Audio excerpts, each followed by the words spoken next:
നടൻ സുരേഷ് ഗോപിയുടെ സഹായത്തോടെ നടക്കുന്ന ട്രാൻസ്ജെൻഡർമാരുടെ ലിംഗമാറ്റ ശസ്ത്രക്രിയ അമൃത ആശുപത്രിയിൽ ഇന്ന് ആരംഭിക്കുകയാണ്. ഇതിനുള്ള രേഖകൾ ആശുപത്രിയിൽ നടന്ന ചടങ്ങിൽ അദ്ദേഹം കൈമാറി കഴിഞ്ഞു. ആദ്യഘട്ടത്തിൽ 10 പേരാണ് സുരേഷ് ഗോപിയുടെ സാമ്പത്തിക സഹായത്തോടെ ലിംഗമാറ്റ ശസ്ത്രക്രിയയ്ക്ക് വിധേയരാകുന്നത്. 12 ലക്ഷം രൂപ അദ്ദേഹം ഇതിനായി അമൃത ആശുപത്രിക്ക് കൈമാറിയിട്ടുണ്ട്. ഇത് ദയയും കാരുണ്യവുമല്ല, വലിയ അത്യാവശ്യവും സമൂഹത്തിൻ്റെ ബാധ്യതയുമാണ്. എല്ലാവർക്കും ജീവിതവും മാന്യമായി ജീവിക്കാനുള്ള അവകാശവും ഉറപ്പുവരുത്താനുള്ള ശ്രമങ്ങളുടെ തുടക്കം കൂടിയാണ് ഇതെന്നാണ് സുരേഷ് ഗോപി പറഞ്ഞത്. ലിംഗമാറ്റ ശസ്ത്രക്രിയയ്ക്ക് സർക്കാർ നൽകുന്ന ധനസഹായം വൈകിയാൽ അടുത്ത 10 പേർക്ക് കൂടി പണം നൽകാൻ താൻ തയ്യാറാണെന്നും അദ്ദേഹം അറിയിച്ചിട്ടുണ്ട്. അനീഷ, മീഖ, വീനസ് പോൾ, ശ്രാവന്തിക, ഗോപിക, പ്രീതി, അഭിരാമി, റെന, ടീന, എൽസ, അദ്രിജ എന്നീ 10 പേർക്കാണ് ആദ്യഘട്ടത്തിൽ ലിംഗമാറ്റ ശസ്ത്രക്രിയ നടത്തുന്നത്.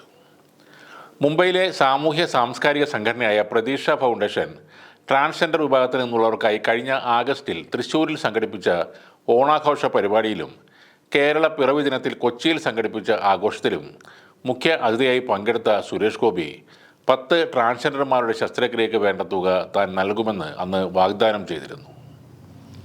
ഒരാൾക്ക് 1,20,000 രൂപ ചെലവ് വരും. സർക്കാരിൽ നിന്ന് പിന്നീട് ശസ്ത്രക്രിയയ്ക്കുള്ള പണം തിരിച്ചു കിട്ടും. ചിലപ്പോൾ പണം തിരിച്ചു കിട്ടുന്നതിന് 1 വർഷമെങ്കിലും കാലതാമസം വരും. പണം തിരിച്ചു കിട്ടുന്നത് പ്രകാരം അടുത്ത 10 പേർക്ക് ലിംഗമാറ്റ ശസ്ത്രക്രിയ നടത്താം. ഈ മുടക്കിയ പണം തനിക്ക് തിരിച്ച് തരേണ്ടതില്ലെന്നും സുരേഷ് ഗോപി നേരത്തെ പറഞ്ഞിരുന്നു. പകരം സർക്കാരിൽ നിന്ന് തുക തിരിച്ചു കിട്ടുന്ന സമയത്ത് വീണ്ടും അടുത്ത 10 പേർക്ക് കൂടി ലിംഗമാറ്റ ശസ്ത്രക്രിയ നടത്തണമെന്നും അദ്ദേഹം നിർദ്ദേശിച്ചിരുന്നു.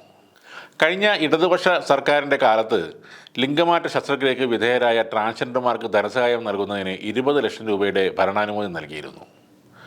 ആരോഗ്യമന്ത്രി കെ ശൈലജ ടീച്ചറായിരുന്നു ഇതിന് മുൻകൈയെടുത്തത്.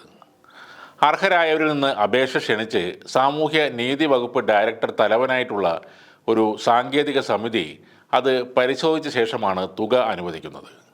ഒരാൾക്ക് 2 ലക്ഷം രൂപയാണ് അനുവദിക്കുന്നത്. ഇന്ത്യയിൽ ആദ്യമായി ഭിന്നലിംഗ ശേഷിക്കാർക്കായിട്ടുള്ള പോളിസി നടപ്പിലാക്കിയുള്ള സംസ്ഥാനവും കേരളമാണ്. അതിസങ്കീർണമാണ് ഈ ലിംഗമാറ്റ ശസ്ത്രക്രിയ. സങ്കീർണമായ ഒരു കൂട്ടം ശസ്ത്രക്രിയകൾ, തീവ്രമായ വേദന, ദീർഘകാല പരിചരണം, ആജീവനാന്ത കരുതൽ, വലിയ ചെലവുകൾ, ഇതെല്ലാമാണ് ഇതിനായി വരുന്നവരെ കാത്തിരിക്കുന്നത്. 12 മണിക്കൂർ വരെ നീളുന്നതും അതിസങ്കീർണവുമായ നിരവധി ശസ്ത്രക്രിയകൾ അടങ്ങിയതാണ് ലിംഗമാറ്റ ശസ്ത്രക്രിയ. സാധാരണ ഒരു ശസ്ത്രക്രിയ പോലെ ചെയ്യുന്ന ഒന്നല്ല ഇത്. മാസങ്ങളോളം നീളുന്നതാണ് ലിംഗമാറ്റ ശസ്ത്രക്രിയയുടെ ഒരുക്കങ്ങൾ. ഒന്നിലധികം പ്ലാസ്റ്റിക് സർജന്മാർ, യൂറോളജിസ്റ്റ്, ഗൈനക്കോളജിസ്റ്റ്, നഴ്സുമാർ എന്നിവരടങ്ങിയ വലിയൊരു സംഘമാണ് ഈ ശസ്ത്രക്രിയ ചെയ്യാൻ ടീമിൽ ഉണ്ടാകുന്നത്. ഒരാളുടെ സെക്സും ജെൻഡറും തമ്മിൽ ഒരു മിസ്മാച്ച് ഉണ്ടാകുന്നതാണ് ട്രാൻസ്ജെൻഡർ എന്ന അവസ്ഥ വരാൻ കാരണം. എന്നാൽ അതൊരു മാനസിക പ്രശ്നമല്ല. അവർ മാനസിക രോഗികളുമല്ല. അവർ സ്വപ്നം കാണുന്ന പോലെ ജീവിക്കാൻ അവർക്ക് ഒരു അവസരം ഒരുക്കുകയാണ് ഇത്തരം ശസ്ത്രക്രിയകളിലൂടെ ചെയ്യുന്നത്. ഇക്കാര്യത്തിൽ സുരേഷ് ഗോപിയെ എത്ര അഭിനന്ദിച്ചാലും മതിയാവില്ല. അത്രയ്ക്ക് വലിയൊരു സഹായമാണ് അദ്ദേഹം ചെയ്തിരിക്കുന്നത്.